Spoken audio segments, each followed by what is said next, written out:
Pocket ভর্তি নুড়ি পাথর, আবছা আলো অন্ধকার, প্রজাপতি পাখির পালক, লেখেন লীলা মজুমদার।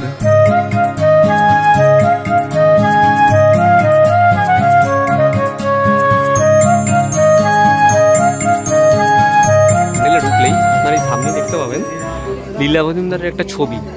এটা কিন্তু মুভ হয়, মুভ হয়ে লীলা মজুমদারের কিছু উপন্যাসের নাম কিন্তু লেখা থাকে।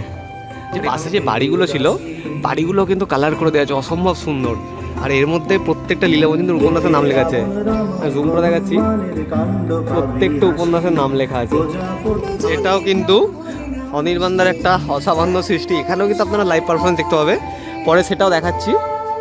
লীলা মজুমদার যে পাকদণ্ডী, সেই উপন্যাস নিয়ে কিন্তু এখানে এটা করা হয়েছে। এছাড়া এই যে আপনারা কিন্তু ওই পাশ থেকে প্যান্ডেল এন্টার করবেন, এই পুরো জায়গাটা ঘুরে ঠাকুরটা কিন্তু এই মাঝখানে আছে। আমি ঠাকুরটা পরে ভালো করে দেখাচ্ছি। এই যে এইখানে পুরো দেয়ালগুলো কিন্তু রং করা আছে। এটা কিন্তু প্রত্যেকটা মানে প্রতিবেশীদের দেয়াল, ক্লাবের পাশেই যে বাড়িগুলো আছে সেই দেয়াল। আর এইখানে যে গাছগুলো করা হয়েছে, এর মধ্যেও কিন্তু প্রচুর উপন্যাস সব কিছু লেখা আছে।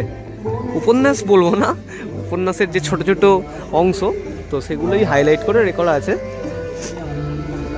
এই সবগুলো কিন্তু আমি সামনে থেকে এইটা দেখাচ্ছি, এটা পিছনে, এটাও কিন্তু যে আর্ট, অ্যানিমেটেড আর্ট, সেটাও কিন্তু এখানে আছে।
আমি কথা দিতে পারি যে এত সুন্দর, এত কালারফুল আর এত ফিল আনা প্যান্ডেল আপনারা কলকাতায় আর কোথাও দেখবেন না। এই যে লাইভ পারফরমেন্স আপনাদের সাথে শেয়ার করলাম, অসম্ভব সুন্দর একটা পারফরমেন্স, পুরোটাই আপনাদের সাথে তুলে ধরেছি। আর গানটাও, লীলা মজুমদারের গানটা অনেকেই শুনেছি, কিন্তু এখানে যে রেকর্ডিংটা করা হয়েছে সেটাও খুব সুন্দর। এই যে এইটা কিছুটা ওনাদের প্যান্ডেল এবারের। আর এই যে মাঝখানে স্পেসটা, এখানে কিন্তু পুরো লাইভ পারফরমেন্সটা হলো। আর ঠিক সামনেই লীলা মজুমদারের যে ছবিটা, অসম্ভব সুন্দর একটা। আর এখানে যে উপন্যাসগুলো আছে, এই যে হাইলাইট করা পাকদণ্ডী, এবারে ওনাদের থিম কিন্তু পাকদণ্ডী। চলুন ঠাকুরটা দেখে নিই।